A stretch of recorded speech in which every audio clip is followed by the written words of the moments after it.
Welcome everyone to the Wrestling Fanatics podcast. My name's Caleb. I'm joined here by Mac. Mac, how are we? Excellent, Caleb. How are you? I'm doing amazing. I've been waiting for this podcast for a while. There's so much to cover because we're starting a week after Mania, a week and a half after Mania.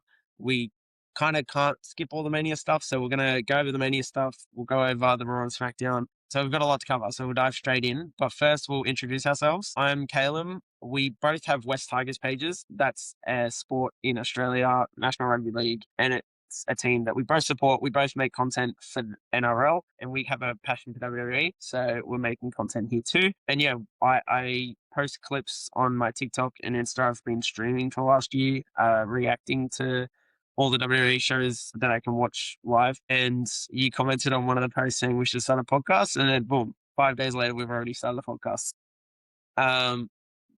It's very short notice. That's why it's not straight after Mania or anything. We literally just decided to do this a couple of days ago. I want to hear how you got into wrestling and like your earliest memories and stuff like that.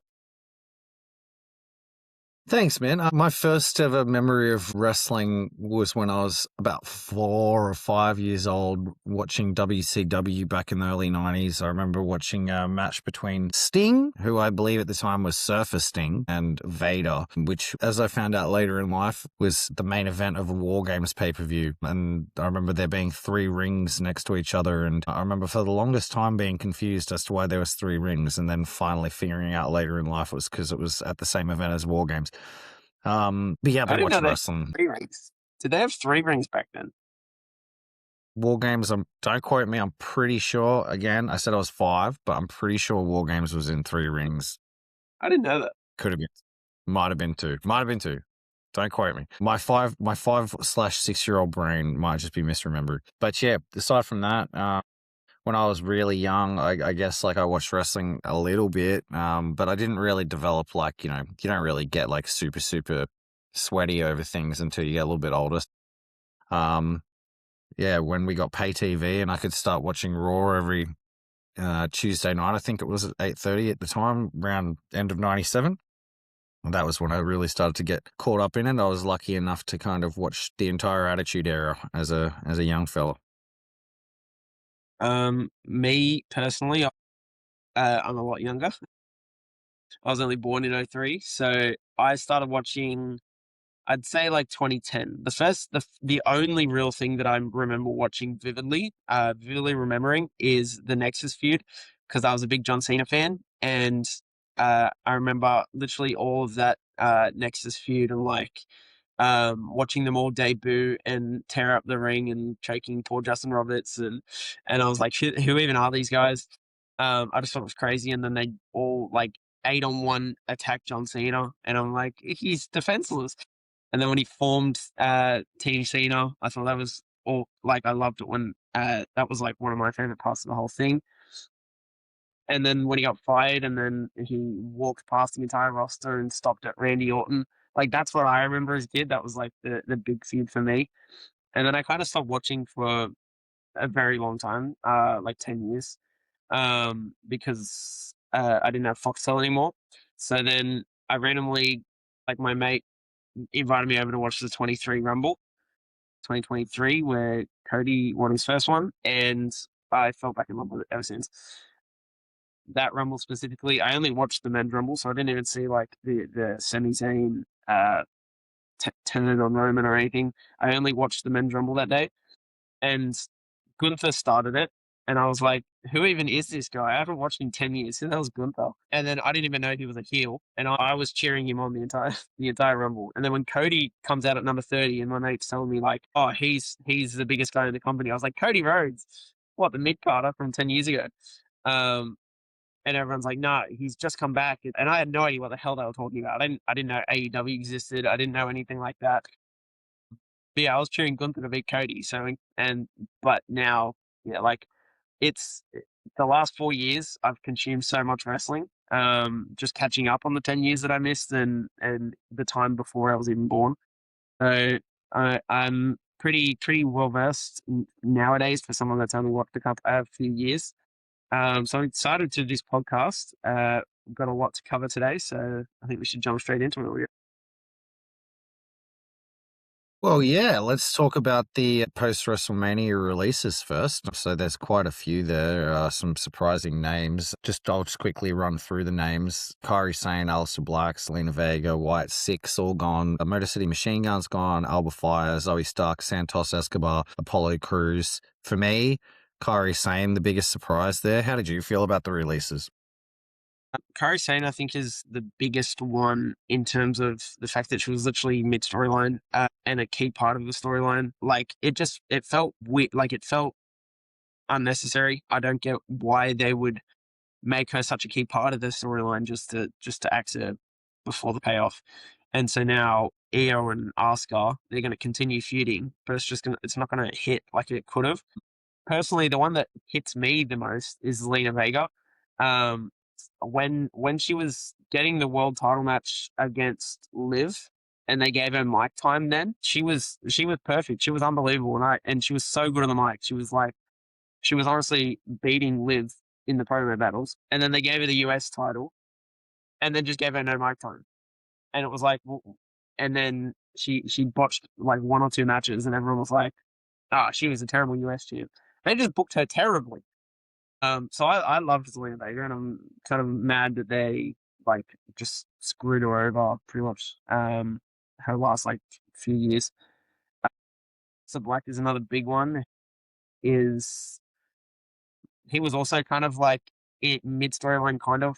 He was a part of the Cody Randy feud, and then they just brought in Pat McAfee, put Aleister Black to the side, and now he's sacked. So he sucks big time. Are there any that?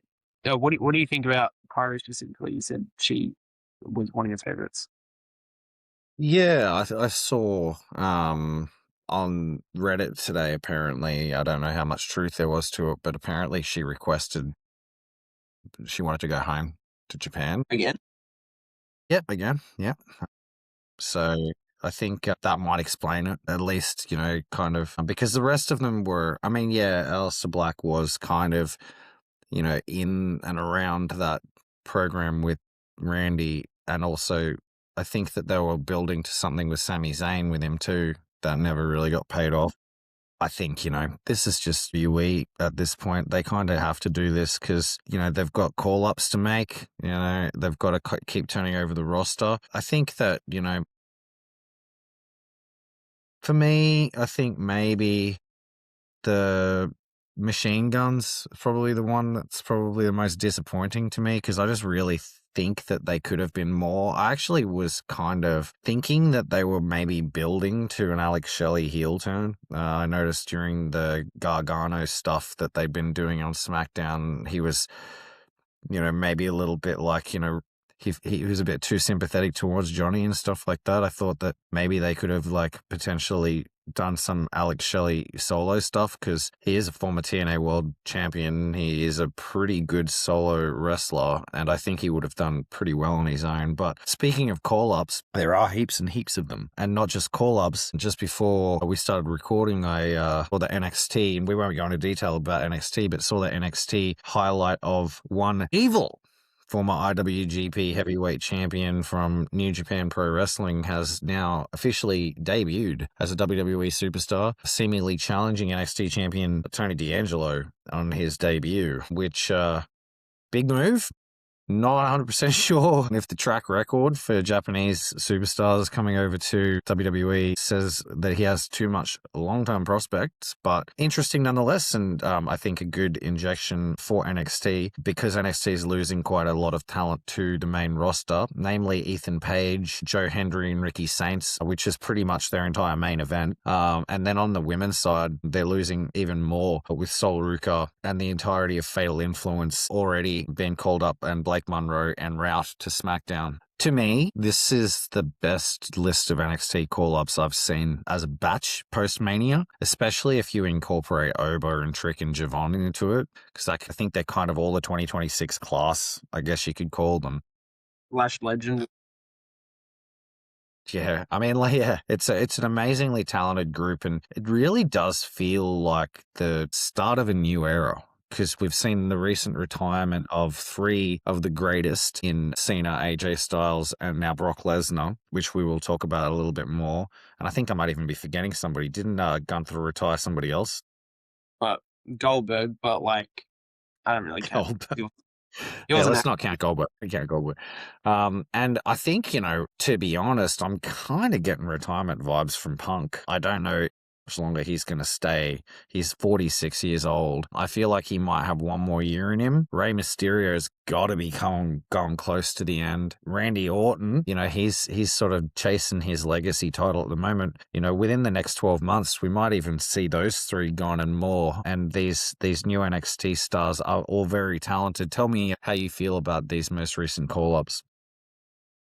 Quickly about Evil. One thing I noticed, they didn't actually name drop him, so they're gonna change his name. And I saw a bunch of memes of like they're gonna change his name to Mean, or like something along synonym of evil. So I found that funny. But in terms of imagine if they change his name to Bad. That would that would be the dumbest name change probably of all time.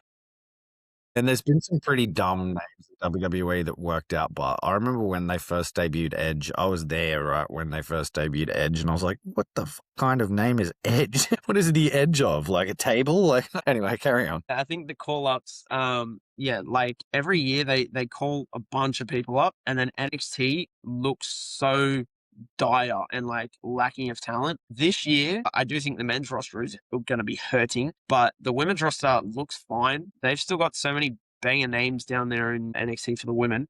They've got Lola Vice, Kalani Jordan, Ren Sinclair, Kendall Grace coming up. There'd be a few others, but the men, Zarya. I don't know. Like, is there a world where she gets called up? Do you reckon or no? I think so. I don't think so. She was featured pretty heavily on NXT today. Okay. Who's the current NXT Women's Champ? That is a very good question. How bad is it that I don't know that off the top of my head? I don't know either because I haven't been fully watching NXT, but like I've been keeping Lola up with it. Vice. Lola Vice. Okay, she's NXT. Yeah, like they're all those names that I think I just said for the most part, not Kendall Gray or maybe Ren, but Kalani and Lola, they'll probably be a part of next year's call-ups. The men is gonna struggle a bit more, I think, but because Ethan Page, Ricky Saints, Joe Hendry, and then over Trick Javon, like losing all 6 of those guys is absolutely mental in the space of a couple months. But yeah, I'm really hyped for a lot of these guys. The ones that I think I was the least hyped to get called up for, Fatal Influence, I'm now very high on just because the heat that they got was unbelievable. Like it was Dom levels of heat on their debut, which I thought was insane. It was a great crowd that night. Is there any that stand out to you out of these call-ups? Before I talk about it, did you see? I know you haven't seen NXT in full yet, but did you see that the debut of the dude that attacked Tony D'Angelo? Did you see that? Evil. No. So he's a British wrestler by the name of Will Cruz. You got to watch this. It looked like just some random guy because the dude, I swear to God, he was just a big fat guy and like he didn't look like a wrestler at all. Like maybe the worst look I've ever seen in wrestling. And he had like a t-shirt on and his t-shirt like came up above his fat gut. And this is a dude that they had beat down Tony D'Angelo on debut, and he just looked like some dude that would have been at the footy just abusing. He did like Jacob Fatu's. This is what I saw on Reddit. He did Jacob Fatu's like running moonsault. You know how he does the double jump. So he's a big guy, but obviously really agile. Never heard of him in a million years. This dude came out of nowhere. But because he did Jacob Fatu's moonsault, I saw people calling him Jacob Fat, which I thought was pretty funny. But anyway, I thought that these NXT call-ups are awesome. Sol Ruka, I'm huge on. I think, I'm keen to see what Joe Hendry manages to manifest out of a main roster run. That guy has managed to manifest himself so much stuff so far. We really need to study his ability to manipulate reality because he's literally just He seems to have the book of reality and do whatever he pleases. Honestly, I think the biggest star, I think if it's not going to be Sol Ruker, it's probably going to be Blake Monroe. Blake Monroe is such a WWE type of talent, and she held up a really solid AEW main event program with Tony Storm. It was more than solid. It was one of the best women's feuds I think in the last 5 years. Like it was, it was exceptional, and I think she's her first month on NXT specifically, like all those teasers, was the best part of NXT, of her coming over, and yeah, she's going to absolutely kill it. She's one that I'm excited to see. I think she might even start feuding with Tiffy straight off the rip for the US title. I like all of them. Ricky Saints is one that I haven't like focused too much on of what he's done in NXT, just because like that's kind of when I like stepped away a little bit from NXT. But like Ethan Page, I think is hilarious, and he's already doing great things. Sol Ruka, she has the best finisher I think in the company. Like the Soul Snatcher is so sick every time she hits it. It's so cool. Fatal Influence, like we talked about. Even like you've got JC Jane, main. On Henley, who's been there for a while, and I swear she was the main at one point. When did JC Jane overtake Fallon Henley to be the main in Fatal Influence? Because I swear it started as Fallon Henley's group. Yeah, I think you're right. I think like it was pretty much when she won the strap. Like I think she won the strap in a surprise result, and then pretty much just became the main focus. But I've always rated JC. At that point, she wasn't even the main, like the leader of the group, I guess. That was Fallon's group. So then, yeah, Stephanie versing someone who wasn't even the leader in their own group and then losing. It was mental. But Lainey Reed, she's only been wrestling for 10 months in NXT, and she's already getting called up. And she fits already. So Fatal Infant's going to kill it. All these call-ups are going to be incredible. And I think NXT will be fine by the end of the year, and then we'll get some even just as good call-ups this time next year, like we do every year. It's going to be good. SmackDown, we'll quickly There cover was this. a, 2 hours. What was that? sorry, just before we do, I just want to mention. Just before we do, I just want to mention one last thing. Even though we aren't going to really be able to go into too much detail about NXT, there was another NXT debut today, who is another person who's very familiar with the British indie scene. And they're calling her Lizzie Rain. Check out Lizzie Rain. She has an awesome finisher too. Her finisher is like it's sort of an enziguri, but instead of just coming over the top with like a normal kick, she gets like huge height and like does this like almost crescent kick that comes down and like hits them on the back of the top of the head, and it looks awesome. So yeah, let's talk about SmackDown. Going to 2 hours. Thoughts? It feels weird because I just keep jumping from 2 to 3 to 2 to 3 to 2 to 3 to 2. And it's like they can't get it right. I don't know what's stopping them from just doing 2.5 like Raw. It seems like the easy solution. SmackDown already like there's going to be there's already so much talent just not getting used, and now they're going to be less used even more. The main thing I'm worried about is the SmackDown tag division.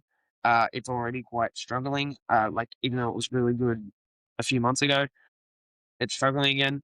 We haven't seen Fraxium in a while. They're just on main event, and they are way too good to be on main event for me.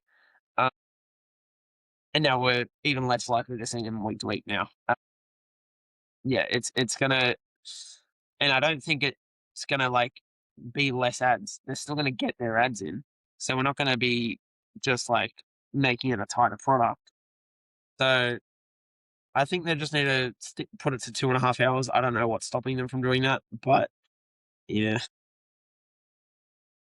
I don't think that it's going to be a good thing for the product, but I mean, it's something that divides a lot of people. Some people think 3 hours is just too long, and I can understand that too. You're like having enough time to sit down and consume 3 hours of content, much less 6 hours of content if you watch both, much less 8 hours of content if you watch all three. It's a lot, but you know, at the end of the day, as you point out, there's a lot of talent there that's going to probably get overlooked because of it. Let's talk about Mania. Quick thoughts on your, basically just give me your like high level take, like what program are you looking forward to the most heading in, and I guess, did anything live up to your expectations or exceed them? The matches that I was most hyped for going in, it was obviously Brock and Over. That was one of the best Mania builds I've seen for something that isn't a world title in a very long time. Like it was so perfect and it was so simple, but it worked so well. I love Liv and Stephanie. That was also very simple. It was just they see each other, they attack each other, bang. And the head clash between Liv and Roxanne was mental. They had tennis balls on their head. But yeah, that was a really good feud. The IC title match, I was like, there is zero feud here whatsoever, and I didn't care because I was so hyped because I knew it was going to be like an absolute banger, and it was. In terms of like, I was hyped for Roman Punk, which it delivered. Cody Randy, I was like, I don't know.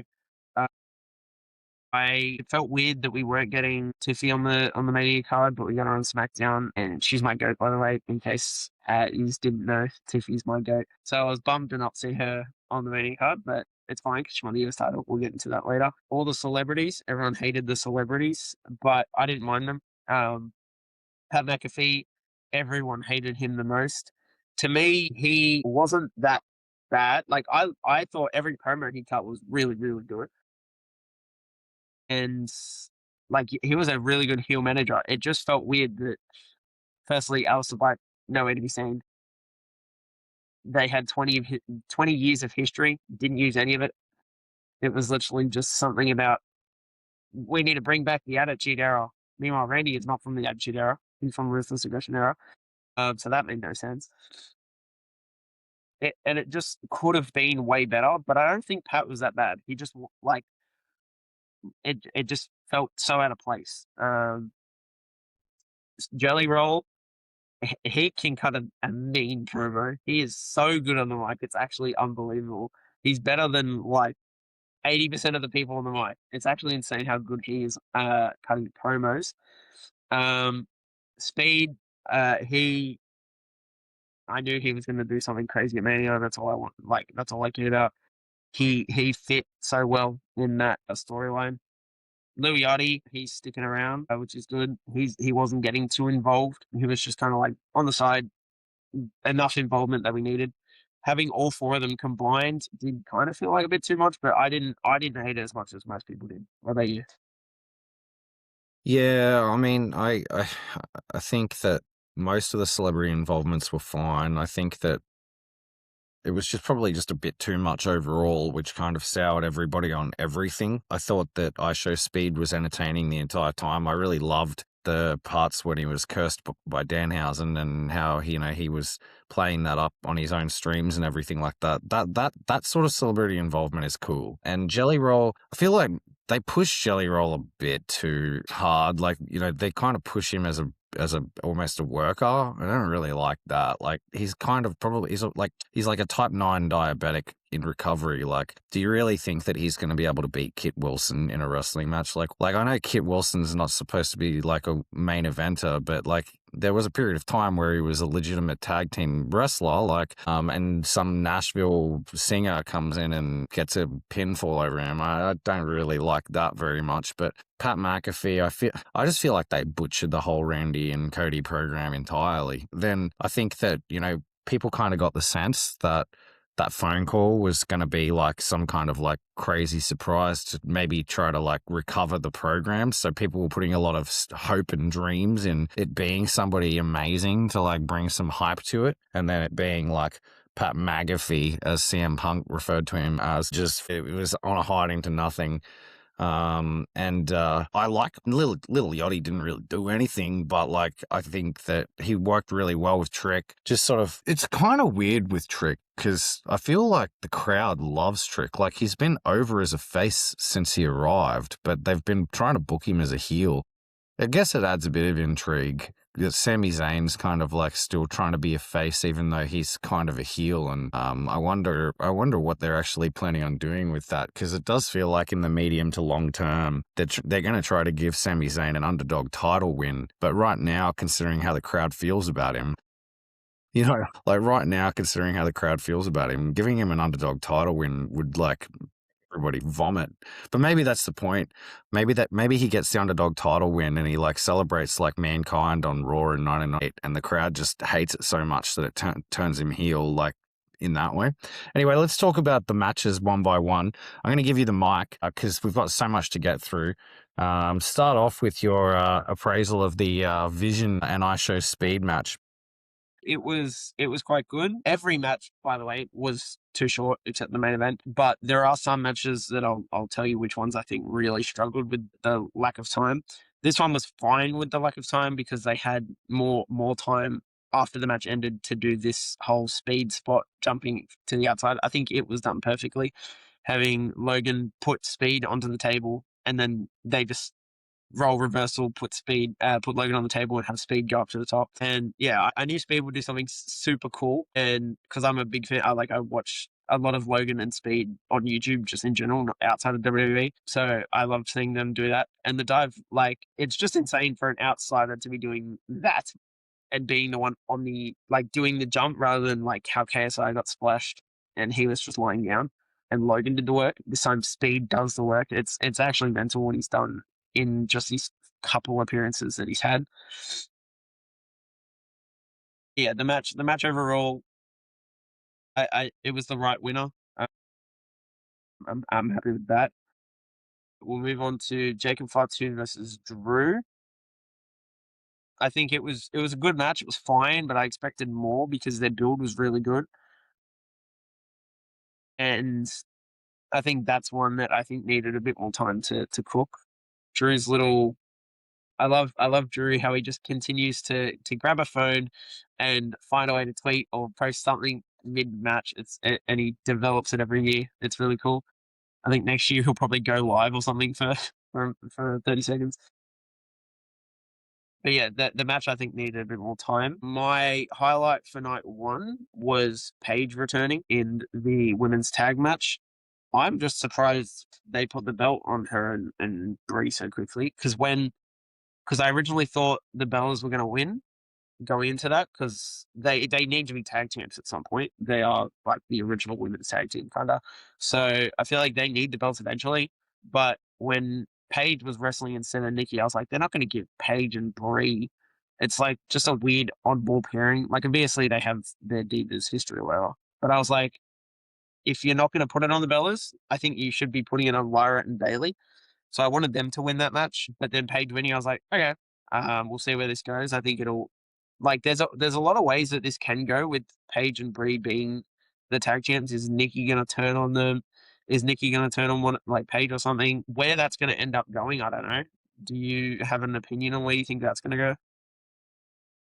Down the shitter. I don't think that this program's interesting at all. I have no interest whatsoever in Paige's return. I'm so sorry, but look, at the end of the day, I can't respect the Bella Twins for what the kids refer to as a smark. I don't mind the Bellas. I think they're okay, but I like the Lash and Nia team a lot. Mm.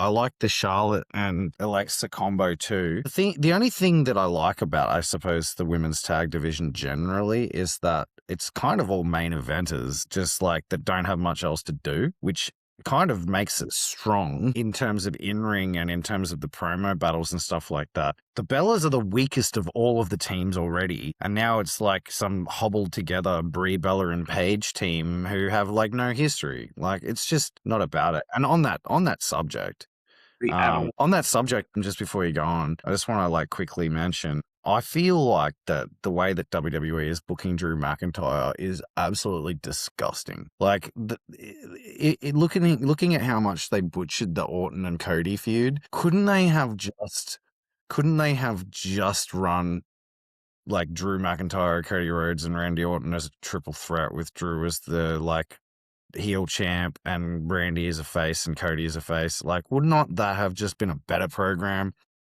Right? I don't understand what they're doing. Anyway, move on before I get mad.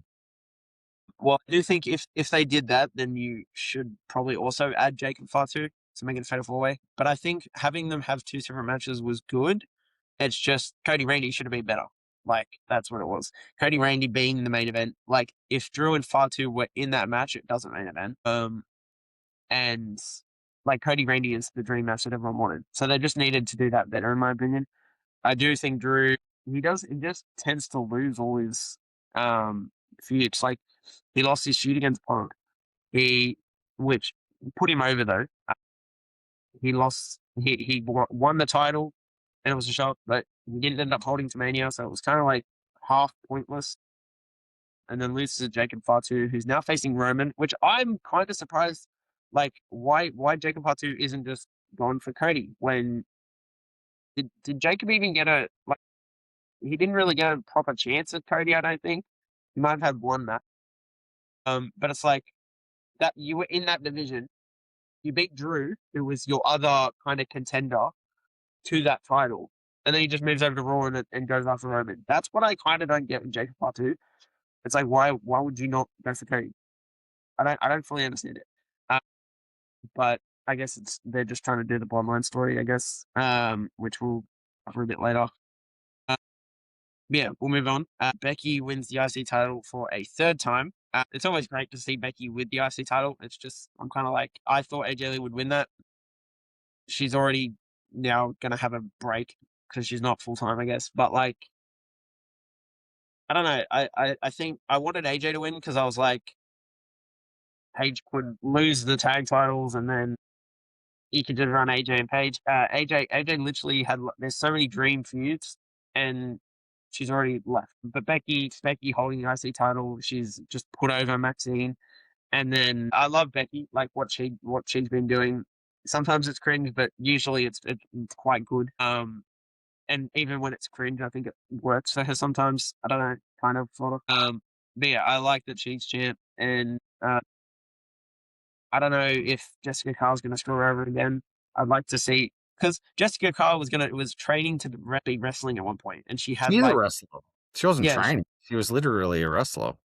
she had a trademark name at one point, like a few months, and it was like she's gonna Right, yeah. start wrestling again. So I don't know what's happening there. Maybe that's like Becky ends up versing her as her first match or something. If That'd it be, ends up, no, be Would you like that? I think that would be cool. I was actually watching Raw, and before Becky came out for a promo and they were doing the highlights, and they were, like, the fact that Michael Cole like literally like mentioned that Jessica Carr screwed over Becky, I thought Jessica Carr was going to come out instead of who was it that ended up coming out? Yeah, I thought Jessica Carr was going to come out and challenge her. I thought that would have been sick. Anyway, yeah, whether on down the line, I don't know. But yeah, it would be cool because referees nowadays, like, yeah, they're not meant to have characters, but like, yeah. just because the first time we've had a ref kind of like be interesting in a while. So I'm curious to see where it goes. Then when we move on to Seth and Gunther, I think it was the best match of night one. Ron Breakker returned in that match. He speared Seth twice. His first spear kicked out. Was his first? Yeah, it was his first spear that kicked Seth and like split his eye. And then the second spear, when he was sprinting down that ramp, like it could have been the best spear of all time. It didn't land properly, so it was like it was pretty good.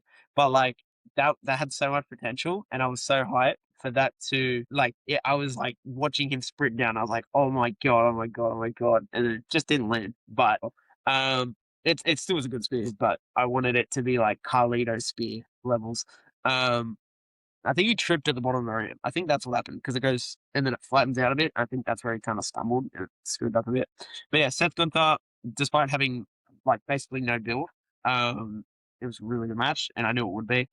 Gunther has that favor from Paul Heyman and it it felt like it was going to be a Brock Lesnar thing, but Brock's not here anymore. So that's going to be interesting. I don't know if it's just going to be give me a world title shot or if it's going to be get Brock out of retirement so I can kill his career, which could be really cool. I actually think that that's where it's going to go. I think he's going to make Brock get out of retirement for one last match. But Brock, like, we'll Let's quickly just jump. keep on. We'll keep on the night until we get there. We'll get to Brock. Seth Gunther was really good. Liv versus Stephanie. That match was criminally short. Yeah, you had the interruptions from the Judgment Day, but that shouldn't be killing Stephanie so quick. Like, it was only 7 minutes, I think. Liv Morgan's Trouble theme. She did that entrance. I actually like the song. Everyone hates it. It's already grown Like on it. me. I like it. But yeah, I think the match was criminally short, and that's the one that suffered the most from the lack of time. Then before the main event, Bianca Belair came out and announced her pregnancy. So she goes from finger injury, and she's been out for a year now. We're like, surely a finger injury can't take you out for a year. Turns out she's like either 3 or 6 months pregnant or something. It means it helped me think, like, because I thought Jade would beat Rhea, and I thought we would get Bianca straight after Mania, but no. So it's gonna suck that she's out for a year or two now as well. But congrats on being pregnant. Congrats on doing some sex. Nice job. Good job. And then the main event, Cody Randy. I thought Randy would win. I was surprised that Cody won, but I guess it's gonna send Randy even crazier, which is good. Drag it out, and I think this should be dragged out longer because the first month was trash. So this is something that you can run with for ages now. Probably have the blow off at SummerSlam, and do it right. So I'm fine with that. He brought back the punt kick, and that's the first time we've seen it since coming back, even though he's teased it so many different times and he's never landed it. This time he finally lands it. You had the Pat McAfee involvement at the start, and then Jelly Roll cut him out of the thing, and I was like, good. They've decided that celebrities aren't going to be involved in the main event. And then Pat McAfee comes out in a ref shirt. What are we doing there? In a neck brace. And then he comes out, and like, if he's meant to be helping Randy, right? Why did he do such a slow count? I think that's why Randy maybe RKO'd Pat, because like he came out and just did and then it kicks out. It was like, if he came out and went bang bang bang, that's it. It would have like been boo. It would have been a lot of heat for Randy and actually like turned him into a heel because like you're winning off of that. But it would have been better than him doing a slow count. It just made no sense to me. Like you're the one that wants Randy to win, but you're doing such a slow count for him. Anyway. Yeah, that's And nonsense. I then don't get. Randy RKO'd Pat, especially when Pat said, "If Randy loses, I won't be involved in WWE ever again." And I was like, "Whoa, yeah, Randy's definitely winning." And then he still didn't. So I was like, "Okay, what do you reckon about the main event?" Man, you did well to talk about that for as long as you did, because I was so sleepy throughout that whole night one. The whole thing was like boring to me. I didn't like no point. The best match on the card had a 2-week build. Like it was a dire effort from a booking standpoint. And I think that, if there's one thing that Vince used to do is that like he wouldn't abandon his Mania plans like just because the crowd didn't seem invested. He would just be like, "Nah, I'm right. I'm gonna push through." With the sole exception of when he threw Daniel Bryan and that turned out to be the best decision, right? When he threw Daniel Bryan into the triple threat. Triple H seems like he, or TKO, depending on whether or not it's who's really pulling the strings, seem like they almost try to pander too much. Like when they come up with a bad idea, they'll be like, "Okay, fine, pivot." But their pivots suck. They suck at pivoting. They are so freaking bad at pivoting that it'd be almost better off just going with plan A, even if the crowd aren't super invested, because it's a lot better than putting together WrestleMania where your best match has a 2-week build. Doesn't matter if it's between Seth and Gunther. It doesn't matter. The fact that they didn't have like a long-term program for Gunther was nonsense in the first place. Like Gunther is literally coming off the back of retiring John Cena. And then AJ Like Styles. Gunther should have been the main event. Should have been Gunther versus Cody for the belt or something. Like I don't know what the hell they were doing with Gunther. And look, the Cody and Randy program could have been so special. They could have went and got DiBiase Jr. in. They could have done so much cool stuff with that feud. But I think, really what it kind of boils down to is that the crowd don't want Randy Orton to be a heel. The crowd preferred Cody to be a heel. That ain't gonna happen. But the crowd do not want Randy Orton to be a heel. And it doesn't really seem like Randy Orton all that much wants to be a heel either. So I don't know. I think hopefully what I'm hopeful of, Calum, is that, Randy wins at the next pay-per-view or whatever. He does take the belt off Cody. And I hope it's because of, probably Drew or something like that, just coming in and just fucking up Cody Rhodes or something like that. Because I'm a big Drew McIntyre fan, and I feel like they do him dirty all the time. I feel like Drew McIntyre is owed a lot by this company, especially considering how much he carried it during the COVID years. Let's talk about night 2. All right, night 2. If I was disappointed in night 1, I was at least appointed by night 2. I liked most of what happened on night 2. How do you feel about it?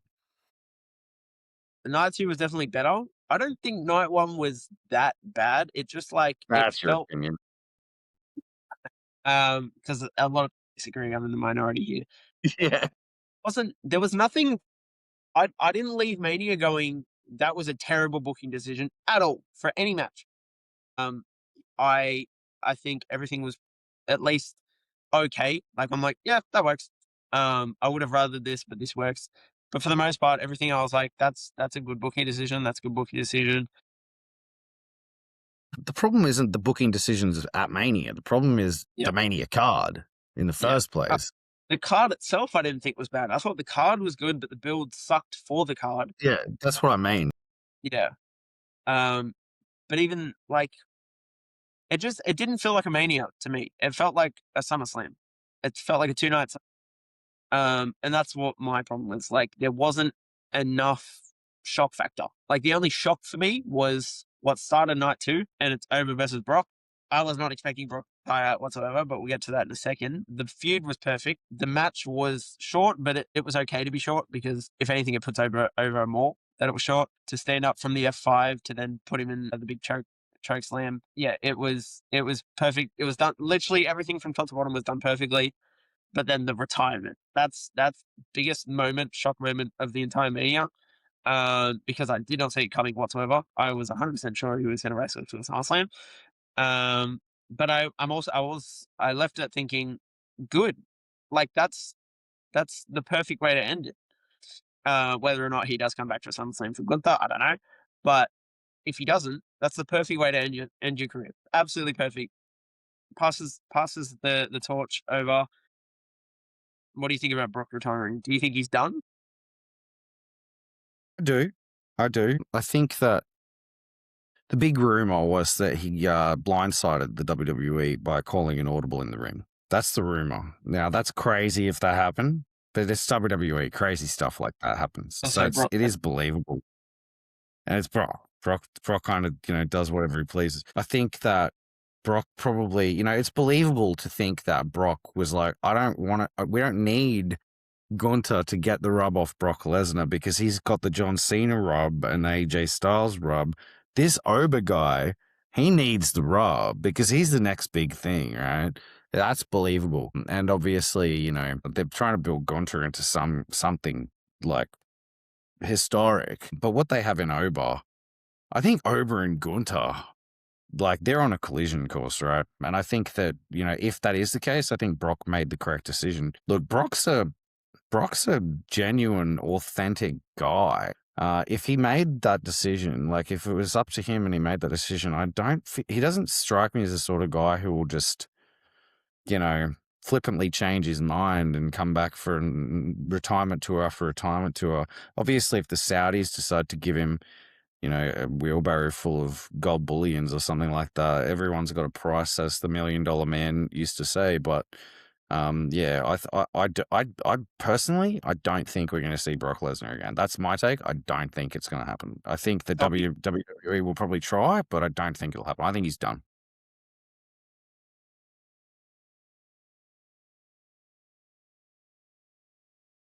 Well, they can take it a few directions. I think that it was originally gonna be, Lesnar or SummerSlam. I feel like that was what they were alluding to. But now that Roman Reigns is the champ, I think there is a pretty good chance it'll be that. Although, does Heyman in kayfabe have any pull with Reigns anymore? I'm not sure. Maybe Braun Breaker beats Seth in this feud and then goes on to the world title. Maybe Braun beats Roman. I can see that happening. I can too. Yeah, I can too. I think maybe it's just something that they'll just like sit there and just pay off when it makes sense. Like they'll just leave it on the back burner. Could be, right? It could be maybe, through this bloodline feud, Heyman ends up back with Roman or something like that. But like, yeah, who knows? I see ladder match. Yes, that match was. I knew going in because I looked at who was in the match and I was like, this is the perfect set of people to have in a ladder match. You have Javon Evans, the best high flyer I've ever seen. Is like the heights that he gets on his leaps, and he does it with ease. Then you've got Dragon Lee, who I think is the most underrated wrestler in the entire company. I love Dragon Lee. Every match he does is a absolute banger. I don't think I've ever seen a Dragon Lee botch. He is just so good in the ring, and like the fact that Dragon Lee, JD McDonough, and Rusev got no entrances was stupid because I didn't want to see Hulk Hogan's face for the 80th time. Yeah, every single entrance should be on TV, so I just want to mention that real quick. Especially at Mania, right?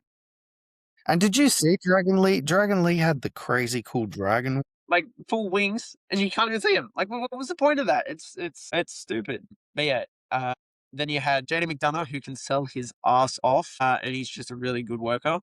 You have Rey Mysterio, the GOAT luchador. You've got Penta, the current IC champ, who's like so over.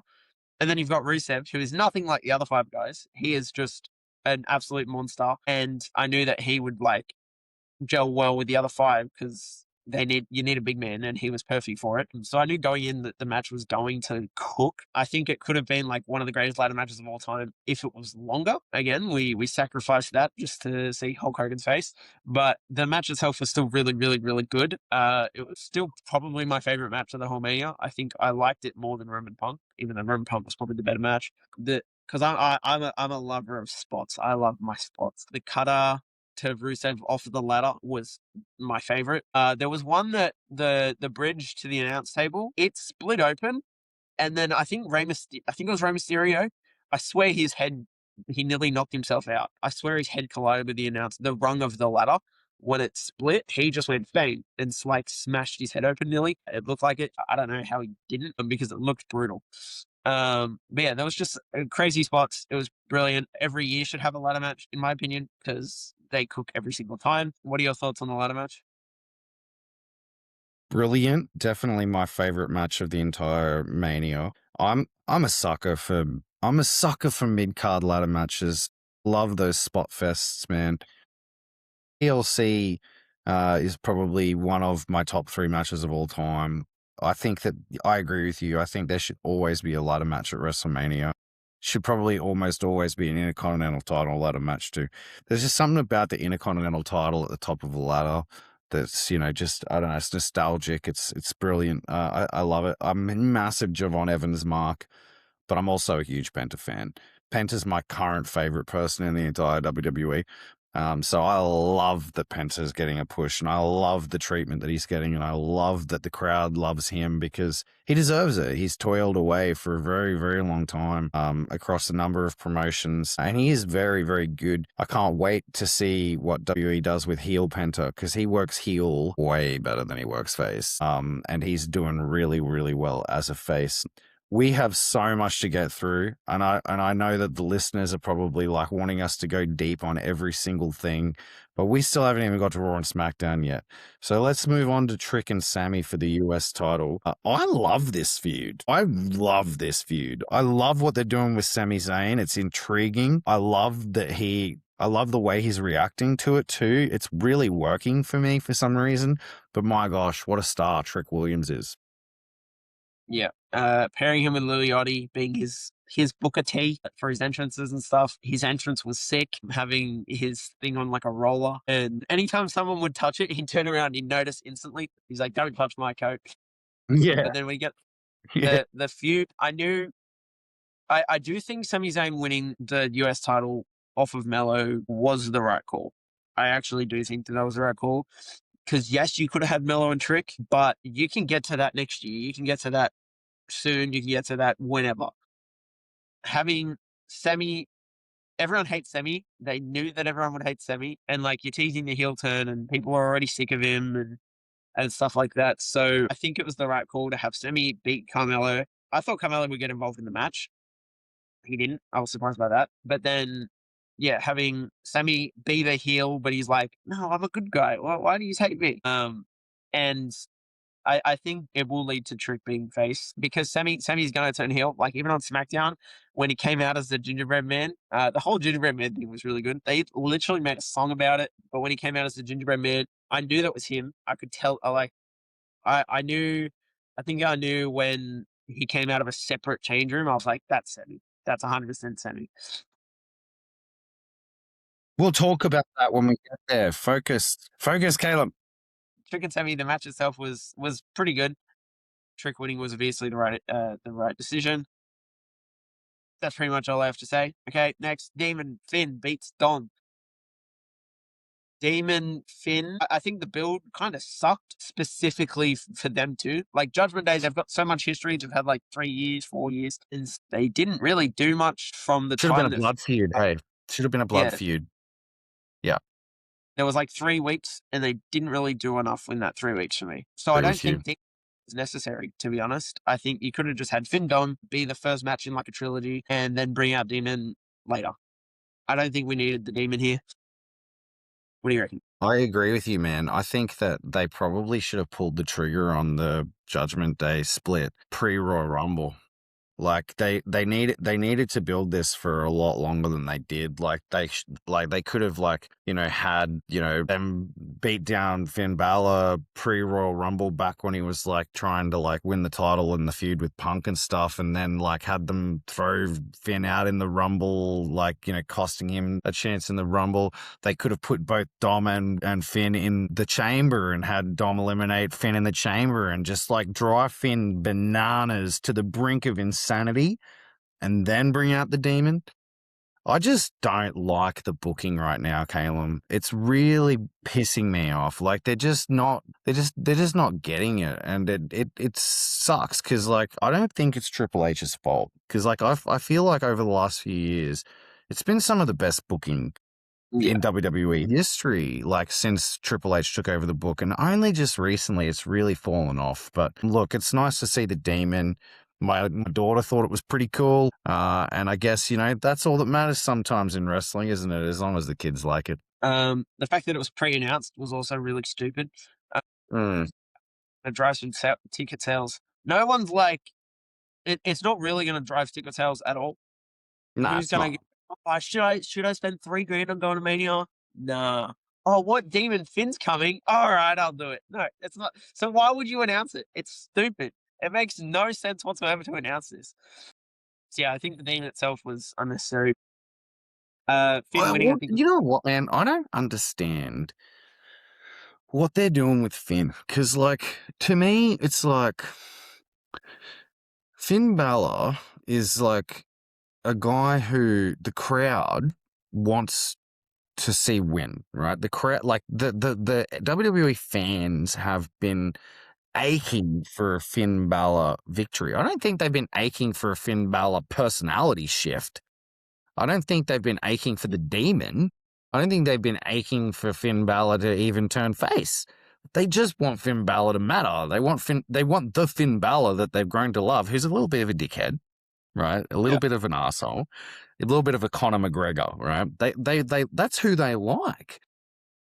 So I don't understand why they even had to necessarily turn him to give him a good victory. I actually, honestly, dude, I would have done the opposite. I feel like Dom Mysterio is overdue a face turn. I would have done the opposite. I would have literally turned Dom, but that's just my take. Anyway, we've nearly got through Mania. We've just hit the 1 hour mark in our first episode. We're nearly there. Let's talk about EO helping Rhea recapture gold over Jade Cargill. Like I said earlier, I was predicting Jade to win because I felt like she could have used the win way more than Rhea could have used it. But Rhea having gold is going to put other people over. For example, JC Jane. We wouldn't have had that if Jade was the champ.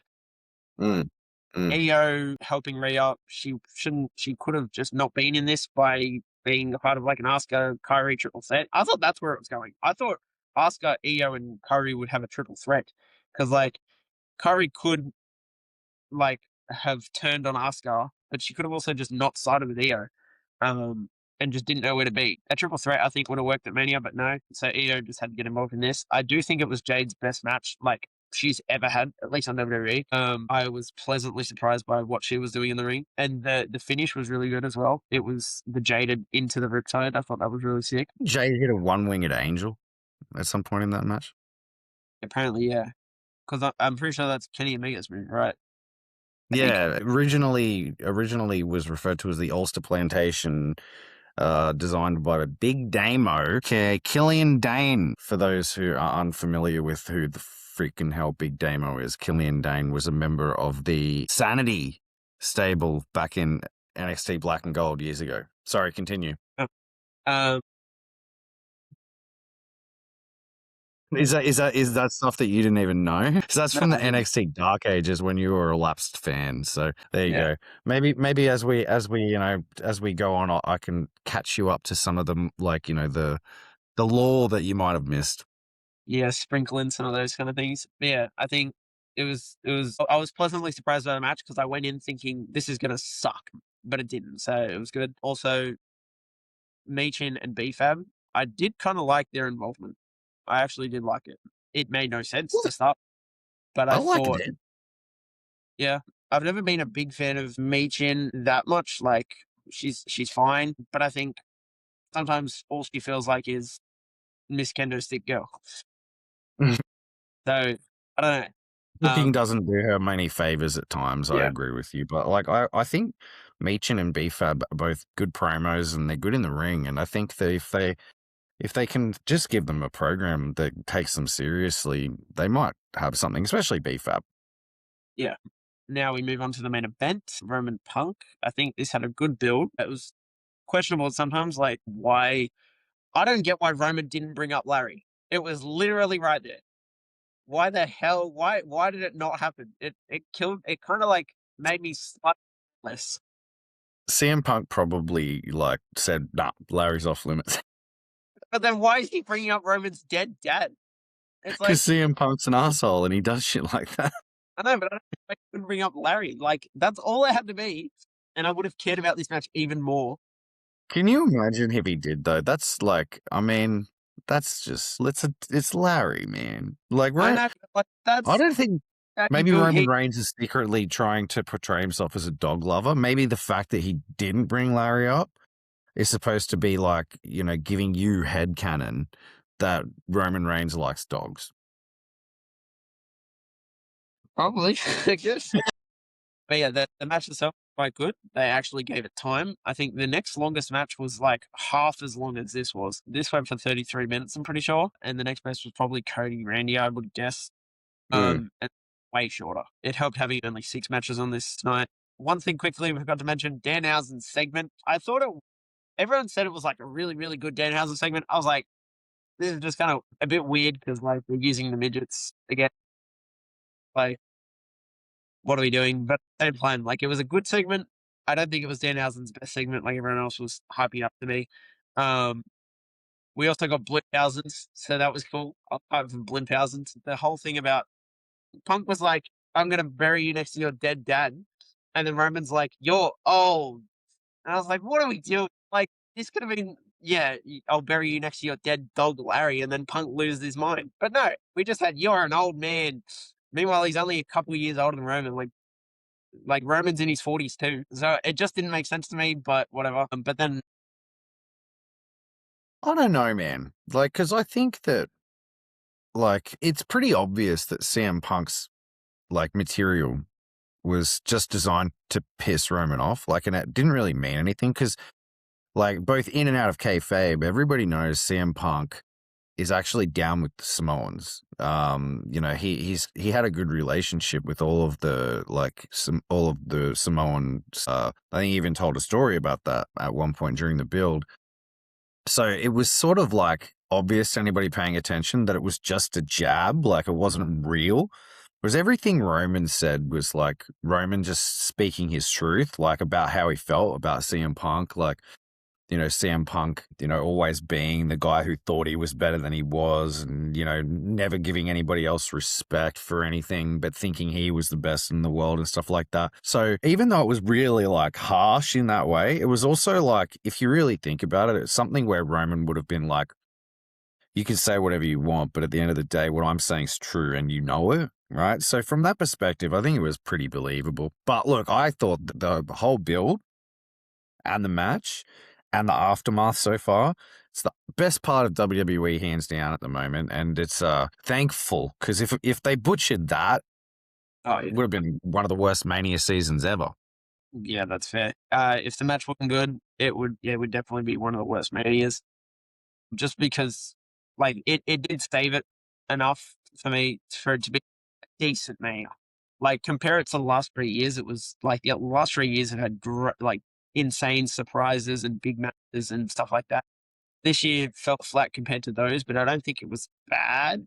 It was probably just a bad mania. But yeah, this match, I liked the towards the end is the part that I want to point out. The spot with Punk doing the flying elbow from the turnbuckle all the way to the announce table, which is impressive for an old. Um, but then he eventually was too exhausted to be able to pick him up for another GT, and that's what lost in the match. But yeah, I think the match itself was quite good. One of the better matches of the card. Any last thoughts on me as a whole from you?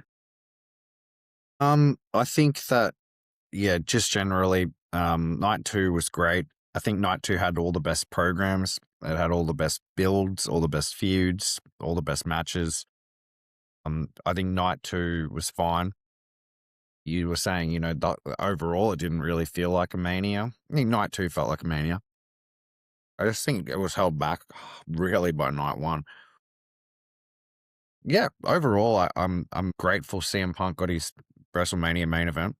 I Yeah, think that would have been, the thing that he was really coming back to WWE to do. And not only did he get his main event, he got it with the biggest star of the era. So put him over, and put him over well. And it didn't even take much shine off CM Punk. He came out on Raw the very next night, and he seemed had a big smile on his a face. little too happy on Raw for me. I get it, I get it. But as a 39-year-old man, I get it. It's like, when you've put everything on the line and you just come up short, you can't blame anybody. It's just like, I did it. I got here. I got paid, by the way. You know, and you know what? Now I can go on to bigger and better things, like antagonizing Cody Rhodes. Let's talk about Raw and SmackDown, Caleb. Yeah, we'll start with Jacob Fatu and Roman. Jacob Fatu comes out and wants to challenge Roman because he says he needs the title to put food on his plate for his kids and stuff. I don't know where the hell this bloodline story is going, because you've got Roman who's got the Usos by his side, but they're actually by his side, not under his control. You've got Jay, who is like got temper issues. You've got Jimmy, who's very controlled. But then you've got the MFTs, who had the segment with all of them except Roman. And you've got Solo and Tama having their little feud. Talatonga wasn't there. I actually genuinely thought he got released that day because he didn't show up, and they had multiple segments without him. And they only mentioned at the very end that, oh, we just gave him the night off. And it's like, why did you not mention that at the start? I genuinely thought Talatonga was released. But like, there's so much going on, and I have no idea where it's going to go. Like, you've got Tama. I don't know if he's like, are we going to get a 4-on-4 of like Roman and the Usos, and like, there's like 9 people there. What are we? And there's the possibility of like Zilla Far 2 coming in, and then you've got 10 people, and it's like, what are we doing with it all? I don't know where it's going to go. I have genuinely no guesses at all. What do you think is going to happen? Because I've got nothing. Well, the Bloodline is Paul Heyman's masterwork. The Bloodline story from end to end, and Paul Heyman knows how to make programs work.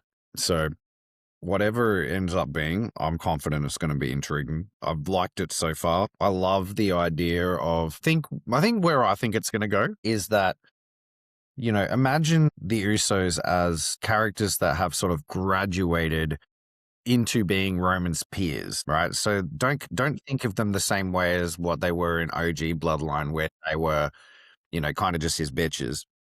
Like, think of them more as like, his left and right hand peers in the Bloodline now, where they kind of have their own kind of like volition. They're not really under his thumb anymore. And Solo is still somebody who's kind of like, outside, kind of like scowling at Roman. And like Jacob, on the other hand, I think that the difference between Jacob and those four is that Jacob came up on the indies, whereas those four all came through the WWE system, right? And Jacob's been on the indies for a very long time.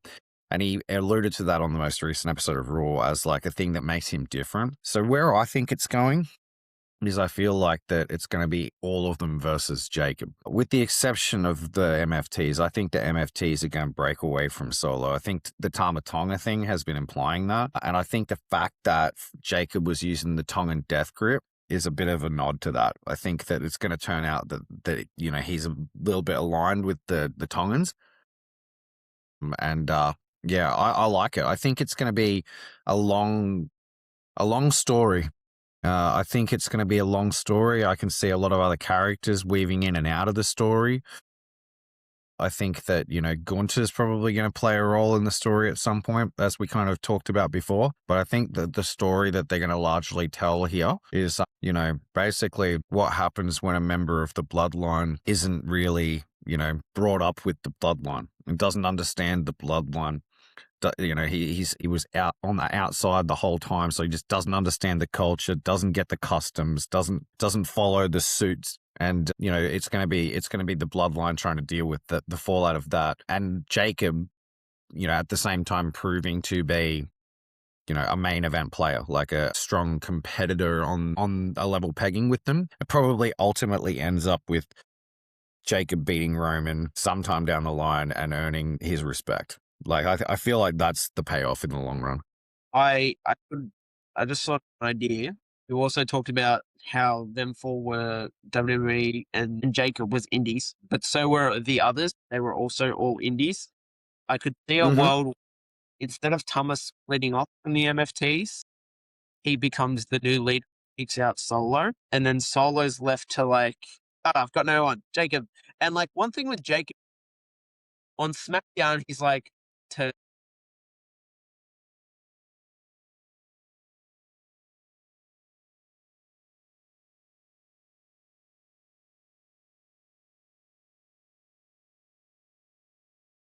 Maybe Jacob's playing mind games with Roman. maybe, but I think there's a world where like we could even get OG bloodline, including Solo. Because like, what if? And it would seem in my head. Okay, imagine 5-on-5. You've got Roman, Jay and Jimmy, Solo, and Sami Zayn, and then you've got Jacob Fatu, Tama Tonga, Tonga Loa, Tyler Tonga, JC Mateo. Like, I don't know how they'd make that work because that's a super team and that's like not, but I might do that like some way through the feud, like as it's evolving. Maybe they do that for like war games or something down like later in the year or something. But I don't look. It's the only thing that's obvious right now is that the Usos are relatively chill with Roman. I don't think it's super clear that they're like subservient to him. I feel like that they're just okay with him at the moment. Beyond that, I don't really see any reason why. Look, the promo on SmackDown when the Usos and Jacob were in the ring, that didn't play out the way I thought it was going to play out. Like, Jimmy was basically like, run the play, you know, be a member of the bloodline. And then Jay got on there and like, he was almost like trying to goad Jacob into actually like going after Roman, right? So it's not like Jay's that's not what Roman would have wanted Jay to be doing. yeah. So it's not like Jay's operating, you know, at the volition of Roman. Jay's basically just being like, all right, son, you've like picked up the ball. You're going to have to run with it and go straight off the OTC now, son. You got no other play to run here. Kind of like defying even Jimmy, right? So like, it's like all three of Jay, Jimmy and Roman are all kind of doing their own thing. They have their own thoughts on the product. And really the other thing about it is, the MFTs as a faction sucks, man. Let's be real. Like that is a boring faction. JC Mateo just looks like some rando. Tama Tonga and Tala Tonga and even Tongaloa as like a trio on their own, ditch the face paint, just be like crazy savages in the tag division and just go do your own thing. Like they're not even Samoan. I've never really bought this whole thing. JC Mateo is from Guam. He's not. Anyway. I like the main part though. And I really am a fan of Solo too. So Yeah, if I they love can Solo. somehow manage to get Solo away from the MFTs through this, and I do think it's going to be like end up OG bloodline to some extent, like in the sense that it's going to be Solo, Jay, Jimmy, and Roman Semi will together find it. trying. Semi will, Maybe, but Semi will find a way. it'll be those four trying to deal with a more and more unhinged Jacob Fatu as time goes on. That's what I think is going to happen. Jacob Fatu is just going to keep getting worse and worse and more unpredictable and more savage. And those four, even though they don't necessarily have all that much in common anymore, I feel like they're going to be forced to kind of like unite just to deal with this like immense threat that is the Samoan werewolf. That's what I think is going to happen. And I think that's how it should happen, because I feel like that what this whole thing is designed to do is to get Jacob Fatu over. That's why they put him in a program with Roman Reigns. It ain't to get Roman Reigns more over. So the only way you're going to get Jacob Fatu more over is if he's a threat. And without straight up just Jacob Fatu taking the strap off Roman Reigns, it's going to have to be done gradually over time. And the character that he's portraying is a bit unhinged. We got so much more to get through. Let's just briefly touch on all of the active feuds that are happening on Raw and SmackDown, because let's be honest, like that's the main feud. Maybe we can just talk about Bron Breakker and Seth Rollins. I know you like that one. We'll go into a little bit of detail on that first. And then after that, we'll just quickly touch on the rest of all the active feuds and just get some quick thoughts on how you feel about it. And then that should take us to the conclusion. So, Bron and Seth, how do you feel? You like it? Very quickly. Firstly, I want Jimmy to end up getting a solo push and like getting somewhere, because like on Jay, like, solo push, not world title, but give him a mid card title, good solo run eventually. I don't know. And Jacob Fatu, he is nowhere like he was in his debut. I think when he debuted, he was so unhinged. Now he's like toned it back. Bring back the unhinged Jacob Fatu. Okay, now Bron Seth. I don't know. I just love they've had to like stretch it longer because of all the injuries, and it's like really hurt it. But at the same time, it's still hype at every segment. I was there in Perth when Ron speared Seth, and that was insane. It was like it genuinely blew me away. You should see the shock I had on my face when it happened. It became like a mini meme in like some TikTok posts that I had, where people would send just the image of my face when it happened. It was that crazy. But yeah, the feud itself, it's got so much length still. Like it's still only early on. I'm so hyped to see where it goes. It's obviously going to put Braun over. But then you've got Bronson when he eventually comes back. Then I don't know if you're going to combine the vision and like Seth. Seth has kind of like got the Street Profits on his side, but also not, because they came back and helped Seth. But now they're also just going after the vision and the tag titles. They've got all of that. I'm just hyped to see it goes. And like you had Bron like split Seth's eye open at Mania accidentally, and then you had Seth splitting Bron's head open accidentally, but it just makes it look like more hype and stuff. Yeah, I'm just hyped. I'm looking forward to seeing where it goes, and like just how good the feud is going to be week in, week out with them too. I briefly They're touched gonna on have a bit of a they're gonna have a bit of trouble trying to keep my attention, because I'm not a real big fan of either of them, to be honest. I think Bron Breakker is very talented in ring, like, and he's very talented physical. I don't really like him all that much on the mic. I don't really find his character very intriguing. And Seth Rollins is, at this point, I almost feel like Seth Rollins has kind of just played all his songs too many times. Like, it's just the same thing over and over again with Seth Rollins. However, they're off to a good start, considering that my expectations are low, because damn, that was a fire promo battle on Raw the other day. I really, really liked that. Now, let's quickly, I'll just rattle off all of the programs. I want you to just quickly say whether you're enjoying it or whether you're not sold on it.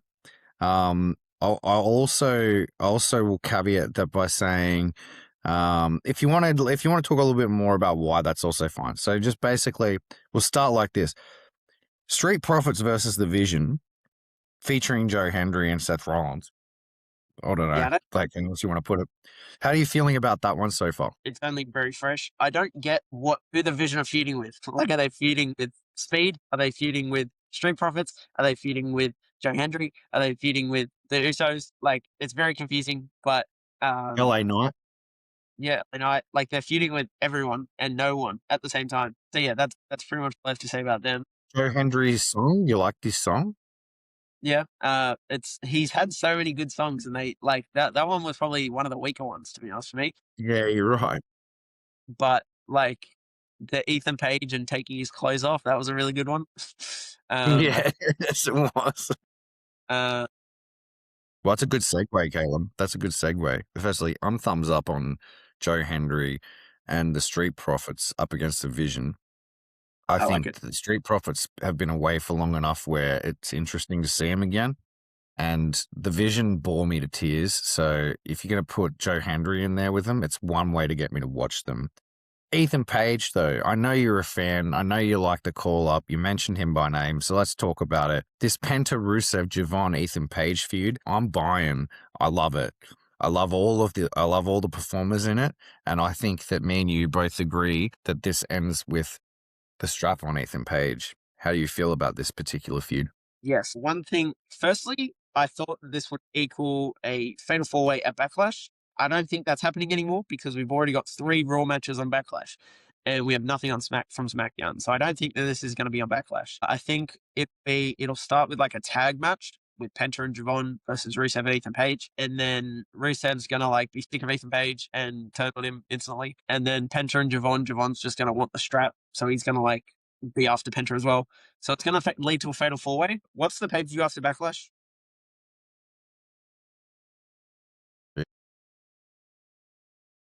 I don't One want of to those do. stupidly named ones, I think. I don't want to do this on a Saturday night's main event. But whatever's after Backlash that isn't a Saturday night's main event, put that there. I'll let you find it while I mention something that I really want to happen. Clash. Yep. Clash Clash. in Italy. Clash in Italy.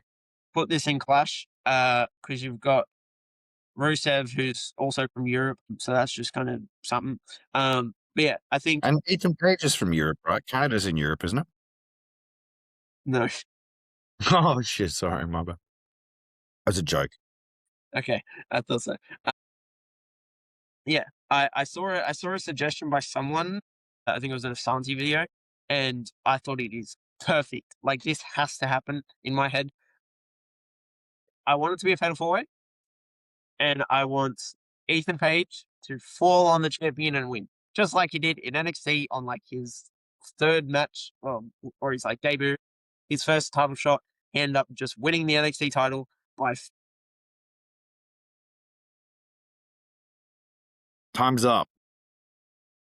Oh, I just want Ethan Page to win by falling on the title, just like he did, and it's going to be the exact same as the NXT call-up, and I think it'll be just really good the way they can do it. That's what. But I don't know if they'll pull the trigger on that. Do you remember who he fell on? Because last night we couldn't figure it out. Did you end up Googling that? No, I didn't figure it out, but I All right. remember it was Trick's title, and then Trick was the one like that was outside the ring watching his title slip away to Ethan Page, who just fell and like, oh, I'm champ now. That's what I want to see. Anybody watching this, if you can recall who it was, write it in the comments. Let's talk about the Femi Open Challenge. I have no idea where this like who's gonna be coming out, but it's just watching people for a few weeks, and then it will lead to someone big. Um, like uh, I don't know who it's gonna be, who it's gonna come up against, but I like it since we get Hobart every single week. Who do you think? I think for the first few weeks it's probably going to be Watch matches. jobbers. Just jobbers, right? But I think that his first main feud, like where it's like, he's up against somebody who's going to be potentially going to be able to like, match with him. It's going to be Drew. Is Drew gonna be on? I think so, yeah. Like, because usually around this time of the year, you see some people trading. Drew's doing nothing right now. Yeah. Jake went over to Raw to chase Roman. Drew's doing nothing right now. Oba needs foil. I like it. Oba Femi Drew McIntyre, especially because, Drew's got that like chip on his shoulder. He hates everybody. Now there's this new shiny object that everybody's talking about doing this stupid strut, and everybody's forgotten Drew McIntyre. You can see it, right? You can see Drew McIntyre would hate Oba Femi. Hate him. And I think that they would. I think. What were you saying? I think that they will do great work. I think that like they would do real good work together. And I think that I don't really necessarily want to see Obafemi like have a streak. You know what I mean? Like I don't like because the streak becomes something that you kind of have to like end up booking around, and it kind of becomes a problem. I feel like you can put him in like a three pay-per-view program with Drew McIntyre, and even let Drew beat him like with a like dusty finish or something like at some point, just to like get rid of that like invincibility aura. And Drew's like over enough for it to not affect Oba. Yeah. Yeah, I that's what I reckon. To be fair, But wait, big fan. Did Oba beat? Yeah. Did Oba beat Cody by DQ I think on so. his? Yeah. So yeah, Oba won that match as well. Okay, yeah. I think Drew would be good. It'd be a good first feud. It's another feud that Drew will lose, which sucks for Drew fans. It gives Drew stuff to do. Like as long as Drew is in main level, like Obafemi isn't main event, but he basically is. As long as he's involved in main event programs, it's good for Drew. I think biggest thing that I'm actually very very interested in is the Judgment Day. Yep. I'm so hyped with all the Judgment Day stuff that's going on now with like Roxanne because it can go so many ways. Where do you think this is going to go? I almost feel like that Roxy, Liv, Raquel are gonna end up feuding. Yes. Like I feel like that there's gonna be like the destruction of the Judgment Day thing, and it'll be just like Daddy Dom just left, like what's happened? Everyone's gone, like kind of vibe. Because yeah, like Raquel's long overdue for actually a title run, to be honest, and they've shunted her sort of back into the background during Mania season, put her on the back burner, but she's more than entitled to like start thinking about herself and go after Liv. Roxanne's heating up now, and they've been sort of keeping her cool for the last year and a bit, when she's supposed to be their like next big thing, really. Like she's they call her the prodigy for a reason. Like she's somebody who can really hold it down herself. So yeah, I don't know, it's interesting. But then they've also got Sol Ruka, who's come in and is like actually immediately sort of challenging Liv as well. So maybe Roxy can face. Yeah, I don't know. it's really interesting because Sol Ruka, I think, was a one-off. I think she won't stay in the world title picture. She could face Becky next week. I think uh Liv Roxanne is so hot right now. She was just in her home crowd, so that definitely helps. But the pop she was getting was insane. But even when she first returned, she got a big pop. Uh, Mania, you couldn't really tell it was a pop because it's an outside stadium. She's really over right now. But then Raquel, I thought it was going to be Liv, Stephanie, Raquel in the first place, and then they just kind of stopped caring about Raquel, and I was like, that's weird. Sure, but like Liv eliminated Raquel from the Rumble, and then there was something else. I think she cost her a match or something. Maybe even eliminated her in the chamber. I don't remember. But there was more than just the Rumble elimination that happened. I don't know where it's going to go. I think because you could have Raquel and Roxanne kick Liv out. You could have Liv turn on Roxanne and kick Roxanne out. You could have like Roxanne just turn on both of them and join Finn, because you've got the Finn thing and Finn coming in and saying like, don't trust Liv whatsoever. She is not trustworthy. And then Roxanne was like very confident in saying, get out of here. And like, I'm on Liv's side. But I think she was way too confident. So it's like, she's actually probably going to join Finn. I have no idea where the Judgment Day is going to go. You've got JD McDonough, who instantly turned on Finn. I found that really weird when it happened. It was like, that should have been more of a dragged out thing. Yeah, I don't know. There's so many ways Judgment Day thing can go, but I'm actually very interested. It's one of the things I care the most about at the moment. We'll quickly cover the other stuff. Io and Asuka, it's going to suck without Kairi Sane. It makes no sense. But without Kairi Sane, now it's just going to be, it's just going to be missing that piece throughout this entire thing. People think that we want Kairi is going to work. It's not. Kairi is not coming back. She's not as integral to me as like R-Truth was just like such a big deal because he is like the legend that everyone and their dog loved. R-Truth. Kairi Sane is like not as important. Karen Cross didn't even get to come back, and he was more over than Kairi was. So I don't think Kyrie's coming back. And then the We Want Cody, that was just because that was a huge deal. That was the only time that we've had like we want something. Cody worked, Truth worked, Cross didn't. I don't think Kyrie is, but it is just going to hurt this feud quite a bit. Even though Io and Asuka can still save it somewhat by just being Io and Asuka. But yeah, I'm less interested in that now. Then you've got Becky Lynch. I don't know if is she going to do an open challenge every week, or is she only doing it for that Yeah, week? they won't do Becky and Oba both doing open challenges, Yeah. surely. I was like, I don't know what they're going to do with Becky's from now on, but I think maybe Solrica or like I don't know if you need to be putting every NXT call up straight into like title feuds. These Some ones, I feel like there's a meta thing that they're doing with these call-ups, though. I feel like that they're literally like positioning these call-ups as like a special group so that they can say in hindsight how good they all were. So from that perspective, yeah, I wouldn't be surprised if Solrook is the one that takes the IC strap off of Becky, to be honest.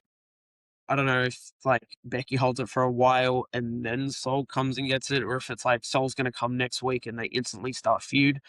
But yeah, lastly, the El Grande stuff I find interesting. Ray came out, took the loaded mask plate, and that's not going to be used in their mask vs mask match. They're doing it on AAA. I don't know, like I can't tell what they're trying to book on the main roster of like who's the face and who's the heel. Like they've got it down in AAA and they've had it in the main roster, but I feel like they've kind of lost that now. But I am hyped to see that match on AAA. I can't wait. Because let's say I'm assuming Chad Gable will lose. OGL Grande, not Chad Gable. We don't know that that's Yeah, Chad. who's Chad Gable? We don't. I've been missing Chad Gable. I want to see him come back. Yeah, I wonder where he's been. Another really quick thing that I really want to mention because it's been on my mind with Kyrie getting released and how it's just going to have no payoff now is Chad Gable and Otis never got a proper payoff, and it pisses me off. Anyways, El Grande versus El Grande. Who do you think is the come out of that winning? Well, probably El Grande would be my guess. Yeah, Look, I think that I don't know. I like the program on AAA more than I like what they're doing with them in WWE. I guess they're kind of featuring them on WWE just to try to put eyes on the AAA. But it must be confusing to people who are tuning into AAA just for the first time and they see the like characters completely reversed in terms of who's the face and who's the heel. So I don't know. Maybe they'll do like maybe they'll do a double turn in WWE so that they can at least both be face and heel in both promotions. I feel like that would be smart because Chad Gable works so much better as a heel, and El Grande Original works so much better as a heel. And look, I mean, El Grande Americano is over as hell in AAA as a face with the Los Americanos. So if they can replicate that on the main roster, then having an over face like that is something that they could definitely use in the mid card on Raw. Let's get to SmackDown. We are dragging on here. We got to get to SmackDown still. Plenty to talk about there. Thankfully, maybe not quite so much. Let's start with the big random title change. Tiffany Stratton, new US champ. You yeah, very into it. I love Tiffy. She's right there. I love Tiffy. um, Tiffy is my goat, so I wanted her to win the title. I wanted it to be at Mania, but at the same time, like this feels slightly more special because if it was a Mania, it'd just be another title change. Who cares? Because everyone's changed titles, so it's like slightly more interesting. But at the same time, she was always going to win. People are genuinely saying Julia is going to be the next release. Like they just get that feeling. I don't know. Kiana James is someone that is still very low on the mid card levels, but she has potential and she was getting a good push for the Rumble and even being in the chamber. So I rate Kiana James as well. I'm excited to see when she gets more of a push in terms of being a single star. They've already kind of started to show signs of them beefing, Julia and Kiana. So I think that'll be the first feud once Julia. I don't know. It's going to be one of those feuds that I don't see getting TV time anymore now that SmackDown has 2 hours. So it's like, I don't know what they're going to do with it. But Tiffy being US champ is going to save this belt. It has never been on a PLE still, which is insane. And I think Tiffy will get it on a PLE. She'll have a big feud whether it's Blake Monroe or whether it's That's definitely the program. That's yeah, like definitely the program. when Blake Monroe first got called in, brought into NXT, everyone was like saying how she's just another Tiffy kind of thing. So you run these two together. But then you've also got Chelsea Green. Chelsea Green and Tiffy is a perfect feud that I think would be the first one if Chelsea's fit. I definitely thought we were going to get Chelsea, Tiffy, Julia at Mania. We didn't get that. And then Chelsea, because Chelsea's like she said she was going to be on Tiffy's side, and like helping her, like, let's have a little alliance. And there was nowhere to be seen in the title match. So I was like, that's weird. I fully thought that Chelsea was going to be the reason Tiffy won. And then we just didn't see Chelsea at all. So I found that weird, but I'm glad Tiffy's champ. Um, she's my goat. I love Chelsea. And I I'm a love Blake. big Chelsea fan too. I'm a big Yeah. Chelsea fan too. I think Tiffany Stratton needs an edge, right? Like she needs to find a little bit more depth of character. I feel like she's a little bit too white meat, baby face, in her character. I think she was at her best, when she was a little bit of like a devious sort of tweener when she was going after Nia. I found her really interesting at that time. I think Blake Monroe can bring it out of her though, because Blake Monroe plays that psychological character who is going to like, go after Tiffy in a way that's going to like force Tiffy to, find something to match it with. And I think I'm actually looking forward to them interacting. I hope it's Blake Monroe. And I also think, to be honest, Chelsea Green as just a third in a foil between, psycho Blake Monroe and Tiffany Stratton, bringing a bit of a comedy edge to it. I can see all three of them kind of working well together. One thing I don't want to see, and if I see it, it's going to kill the title immediately. If Nia Jax comes out next week and challenges Tiffy, I swear to God, I will lose my mind. Nah. I do think Nia Jax coming up with this title because they never seemed like the feud ended, and then we still saw more Tiffy Nia. It was like, what are we like? They need to not be seeing each other for the next 3 years. So I'm just saying, if Nia comes Yeah. out and comes after Tiffy for next week, I'm going to lose my mind. But The surely other, it won't happen. Caleb, the other option that we haven't talked about is potentially the Queen. Yeah. Like Charlotte and Alexa, they are doing the tag thing, but I just don't see them winning the belts again because there's Yeah, Lara and exactly. Becky who nick belts. So I see them They're both splitting. main eventers, you know? What's that? Like they're like Charlotte and Alexa are both main eventers. They can't just stay in the tag division forever. They've been there for ages. Yeah. They don't need to win the belts again, so you can separate them now, I think. And Yeah. like you just tease it, whether they separate as friends, they can, like, you don't need it to be like this big blow off where they feud afterwards. They can just separate as friends and be like, let's go do our own thing for a while. And then they can Yeah. come back later if they want. I don't know, revisit it. But then you could have Alexa. I'd be more interested in Alexa because we've seen Tiffy Charlotte. And like, yeah, it would be good if Charlotte just did it to get the US title. It's a lot of blondes. It's a lot of blondes. You got Charlotte, you got Alexa, you got Tiffy, you got Blake. Yeah. That's a lot of blondes. And then in the main event feud, you've got all the goth brunettes. You got JC, you got Rhea. But no, now that I think about it, like I mean, it's a mid card title. It often makes sense for there to be multiple different player card titles race, like, and Tiffy now being the new champ and kind of bringing a little bit more prestige to the belt. Maybe Tiffy opens the Women's US Open Challenge and creates a bit of a program where there's lots and lots of different contenders and we see all of these women going after it. Because to be honest, I'd rather see limited amount of time available to SmackDown. I'd rather see a Women's US title program with those aforementioned names get TV time than the tag titles, to be honest, because the tag titles bore me. We'll quickly bring up then the SmackDown tag division already kind of sucks. Like it's fine. Like I don't mind having Priest and Truth be the tag champs and the Vision being tag champs. I actually find them both interesting, personally, interesting enough. But like the SmackDown tag division's dead. They got rid of Motor City Machine Guns, which is like someone that could be consistently wrestling every week, but now they're not going to. Like not every week, but you know what I mean. Like when they had it where they had DIY who are now gone, Like, you've got Johnny Gargano, but he's now a single star because Tommaso's gone. You've got Racing Machine Guns, they're gone. Pretty deadly. Elton Prince is gone, so you can't do that. Los Garza, they don't. I've still not got behind them yet. Los Garza. Doesn't ring a bell. No, I'm just kidding. I'm joking. Carry on.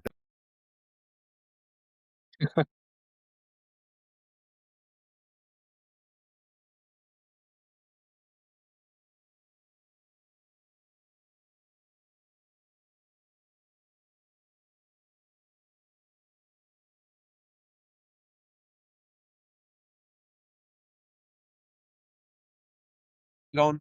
So it's like, one thing I've seen people talk about is the possibility of combining and merging the tag titles. I don't like the idea, but now I don't see Priest and Truth getting weekly matches. So yeah, I don't know. You've also got Miz and Kit Wilson. They could come in.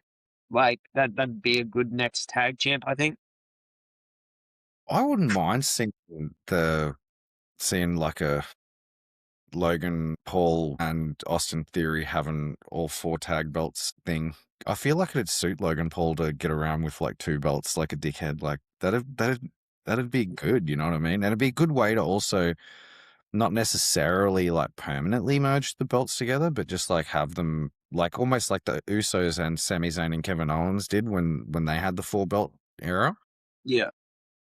And it'd also get Damian Priest back out of the tag division and into singles where, you know, he's probably going to be able to play a role because there, you know, is a bit of a need for male face at the moment. Probably, you know, we're talking about potentially who could go up against Oba. You know, there's another option there if like Oba needs like a transitional. And Damian Priest probably also should probably consider maybe even just turning on R-Truth and going heel or something like that too, because he's a bit boring as a face, isn't he? Let's talk about Danhausen and The Miz. Yeah, so I think Danhausen's the best part of TV every single week. Like, every segment that he's doing, they're bringing Maurice in, getting her involved. I think, yeah, I'm super hyped to see them both, see them every week. I love every single segment that they do, and it's just it's the best part of TV every single week. I love it. What do you think about Danhausen? Danhausen fan. Yes. I think he's great. I think he's perfect for WWE. I love it. I just don't know how long the crowd are going to stay. Like, because as soon as they force Danhausen into some kind of serious territory, like if the crowd decide to like, you know, we want Danhausen him all the way into like a title feud or something, he's going to get overexposed so fast. So Yeah. like, I feel like you just got to try to just enjoy him for what he is and let him be Danhausen. So far, so good. You know, they're finding so many different creative ways to kind of, you know, make sure that he's invested, and they still, you know, they can still pull out some tropes. You know, Danhausen on commentary, Danhausen as a special guest referee, Oh my Dan, God. Danhausen. You know, imagine if Danhausen curses Adam Pearce or something, and Adam Pearce has to take some time off, and you get General Manager Danhausen. Like, None of that. Fine. There's literally so much you can do with him, and he's like, That's all. That was all genius. Holy crap! Like, commentary Danhausen. That would be beautiful. Yeah, that's actually genius. imagine just doing like a whole episode where like it's just a normal episode, but like every time Miz is on screen, like somebody else is just Danhausen, and like it's not really Danhausen, but like it's just him imagining that it's Danhausen. Like, Like, all it needs is like one. there's a Miz match with Danhausen being ref, and he's like losing his mind, but it's not really Danhausen, and they somehow use some sort of like camera magic, and it's just another ref. Like, that'd be Imagine, funny. like, the Miz is genuinely losing his mind, and then he sees Kit Wilson, but with Danhausen makeup, and then he sees, yeah, that'd be genius. He's like, Everybody backstage is just Danhausen. Maurice has got Danhausen yeah, makeup on. Like, that'd be it's like, yeah. genius. That'd be perfect. Danhausen is literally like, he's so fresh still, so there's so much he can do. Like, he's still only in his first like feud. Think of all the Yeah. stuff he can do Yeah. once he moves on from the Miz. Like, he can feud Yeah, with man. genuinely anyone. It's genuinely infinite potential with Danhausen. So he is One the of the best. coolest things that you probably ever saw, I don't know if do you remember Santino Marella? Yes. That's Do you it remember was seeing? yeah. Imagine if Danhausen somehow gets himself in the women's division as like Ladyhausen or something like that. Like, can you imagine how good that?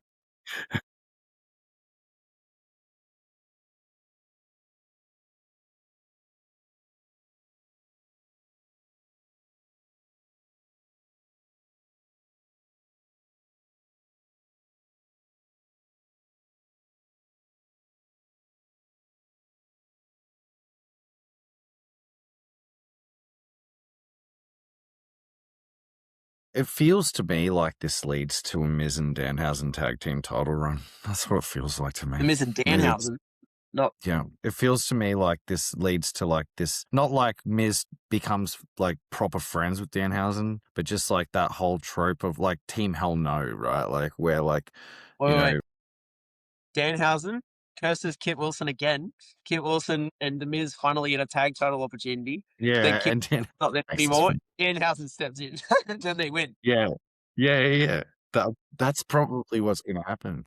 Because like Damian Priest and R-Truth are transitional tag team top champions anyway. And then it puts the tag titles on Danhausen, who they're gonna give immense amounts of TV time to. It'll probably lead to the tag titles getting no matches, but at least they'll be in the picture somewhere. All right. You can have Priest We and can Truth. do a whole episode on Danhausen, Caleb. Okay, Priest and Truth versus Danhausen and The Miz, and then Danhausen curses Truth, and then Truth just gets confused and like starts like going after Priest or something, and then ends up winning with Danhausen Miz. Perfect. I'm gonna clip this up and make that Alpha real because that was brilliant. That seems likely to me, honestly. It feels like a clash in Italy, almost a guarantee, right? All right. Well, we just talked about Priest and Truth, so we know what we're doing with Priest and Truth now. Yeah.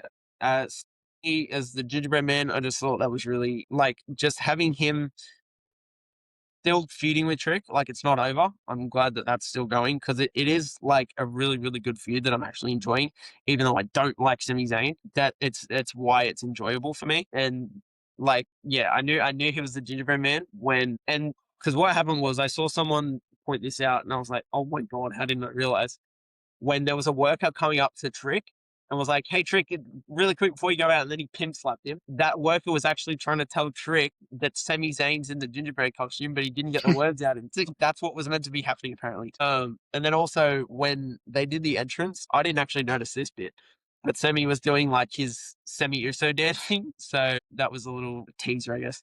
But I'm so glad that this feud's still going on. It's actually entertaining. Plus, you got Yeah, I really agree. involved, so I'm enjoying it. Last thing we'll touch on for SmackDown is Fatal Influence. Their whole introduction was genuinely perfect. From top to bottom, you had them stop Paige's hot tag in the tag division, and you thought that was going to be their call up. Like that's all they were going to do that episode. But then they also challenged Rhea, and it's like, geez. And the booze they were getting was insane for someone that I didn't think had that in them. I didn't like I've never really rated them, but now I'm like, wow, like you're getting booed that heavily. It put them over instantly, so it was a great crowd that night.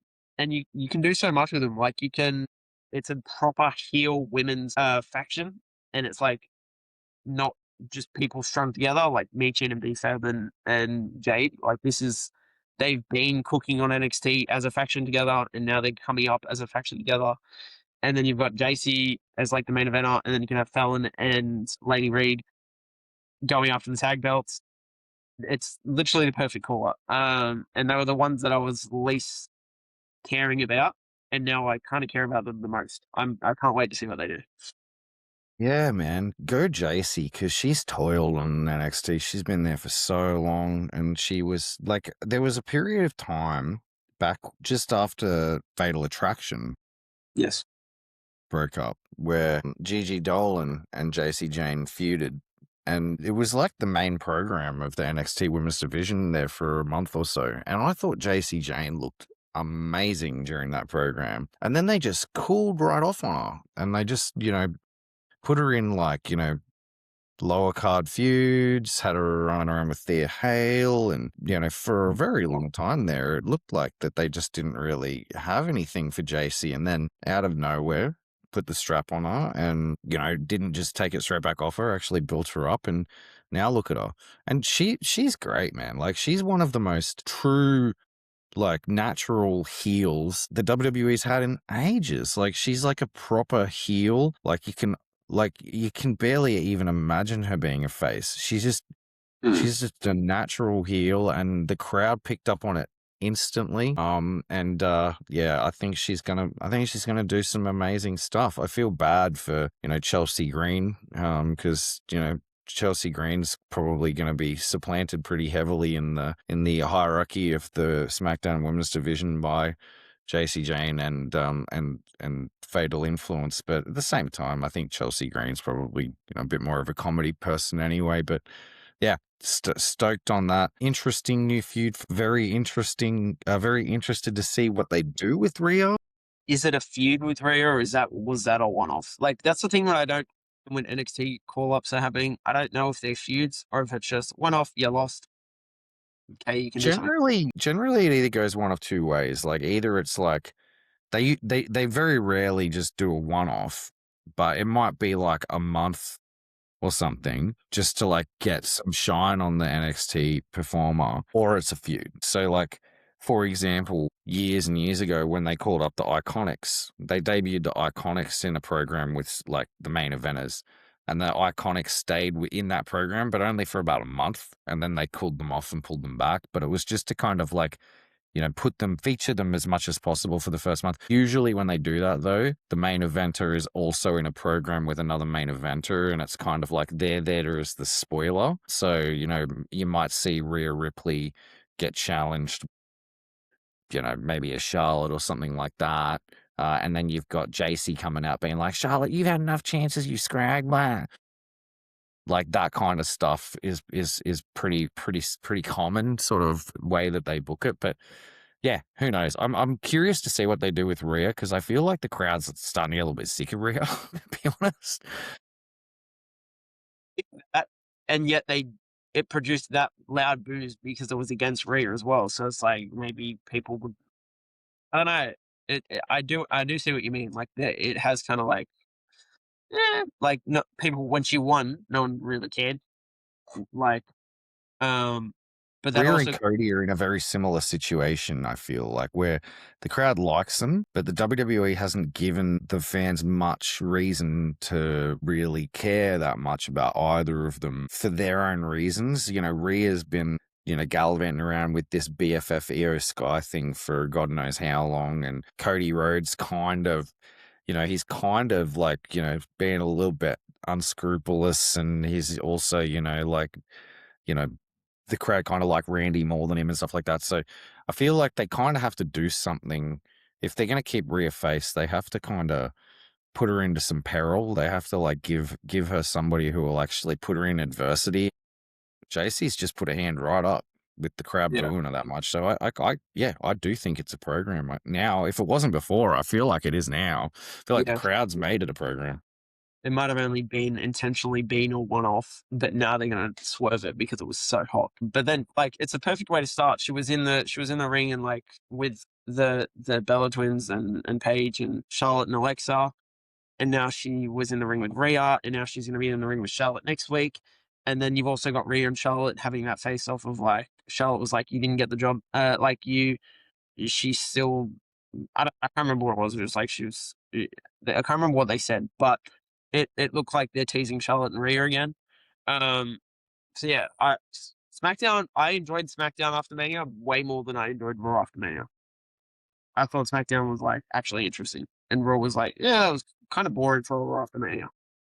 Yeah, I actually agree with you, which is ironic because I thought that the Raw programs were better at Mania. JC Jane is 3 months older than Rhea Ripley, so they're about the same age. So they could certainly, spend a good next 10 years together on the main roster and become pretty solid rivals, to be honest. Look, I think we're done. I think we've reached the end, Caleb. I think we did it. It was a marathon, but we want to just do a quick preview of what matches are lined up for Backlash first, and then wrap it up. Yeah. What match do you think it'll be? A SmackDown match, I think. What match do you think will get added to a Backlash card from SmackDown? Because they're not going to do 4 Raw matches. So, what do you think? You could be in Trick again. Carmelo. I They, feel they, like they doesn't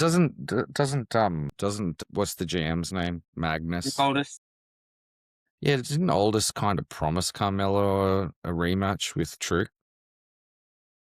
yeah, I feel like he did. If that doesn't happen on SmackDown, like you probably see this week on SmackDown, he comes out and he demands the Backlash match, and you got Sammy kind of just being a bit of a third wheel for that match, and maybe cost Carmelo again or something like that. That's one option. I or a think the triple. other option is straight up JC Jane gets a title shot.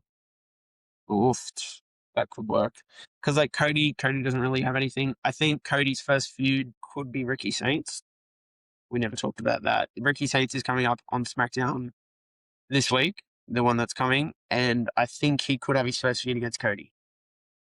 Yeah, well, Cody doesn't have. I mean, you got Randy. Yeah, but that can be on the back burner. I don't think Ricky Saints a main eventer in WWE. If they push him straight into a program with Cody, the crowd is going to hate Ricky Saints. I understand that they've got the background and stuff like that. Ricky Saints is at his best when he's like in kind of like highly creative, sort of like lower card, real like, interesting kind of multi-person kind of rivalries. Like towards the end of NXT, his stuff with Ethan Page was great. So I almost feel like if you shoehorn Ricky Saints into the Miz and Danhausen stuff, that would be pretty. I reckon he'd bounce off that pretty cool. I reckon I reckon Danhausen. Imagine Danhausen, Danhausen and Ricky Saints, man. That'd be so funny. Dan has Danhausen, no Ricky idea Saints. who it is. Well, like, because they were both in AEW. Like Danhausen would probably be Yeah, like, Ricky Stark. That's not my name, motherfucker. So I don't know. Like, you could be right. I hope not, but you could be right. yeah. I think Because they are so close, Cody and Ricky. Plus, like Rick, where else is Ricky gonna pop up? In my opinion, like that he could do Danhausen, but like Cody, he only had a solo promo last week, and I think you could just have Cody's first feud, or even like just Ricky's first promo could just be a promo with Cody. It that makes doesn't, more sense. yeah, it doesn't have to be a feud, but I think his first interaction being Cody would put Ricky higher. Like it'd be a good call up debut kind of episode for him. Yeah, that makes more sense. Like, maybe Cody's monologuing and Ricky interrupts him and that Yeah, kind of stuff. Maybe they debut Ricky as an ally to Cody as a bit of a face, but we're all there watching it thinking to ourselves, isn't this guy a bit of a dick? And then, yeah, 3 or 4 weeks into it, he turns on Cody or something, and then that actually leads to a program that might make some sense. It's been awesome. We've done it. yeah. We've done it. I know you've It's. got so much else to talk about. I know you've got so much else to talk about. We will It's wrap it 11 up. and I am dead. We'll wrap it up here, but it was a great episode. It went smooth. This is our second time filming because yesterday we had mic problems and we had to refilm it. But this was smoother, so that was good. Yeah, I think it was a really good potty. And stay tuned for the future episodes. They'll be shorter. They will be much shorter, but we'll actually be able to go more in depth about some things, which is going to be good. We might bring in future guests in the future. If you're an NRL fan specifically, if you know us from NRL and you've come over from that, you might see some NRL creators come in that like WWE. So there's a lot of potential with this potty, and it's going to cook. I can't wait to get. Footy and wrestling. It's a match made in heaven, The rock and wrestling era is over. It's the footy and wrestling era. Thank you all so much for joining. Subscribe to the channel because if this gets to enough subscribers, I can stream off of here instead of my footy page, which I've been doing for the last year. It's annoying. I want to stream my wrestling content here. I can do WWE 2K streams.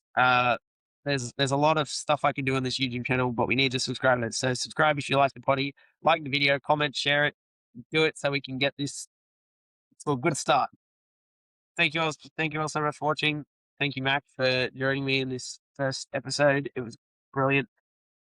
Yeah, that's it. My pleasure, mate. See you all next week. Bye for now.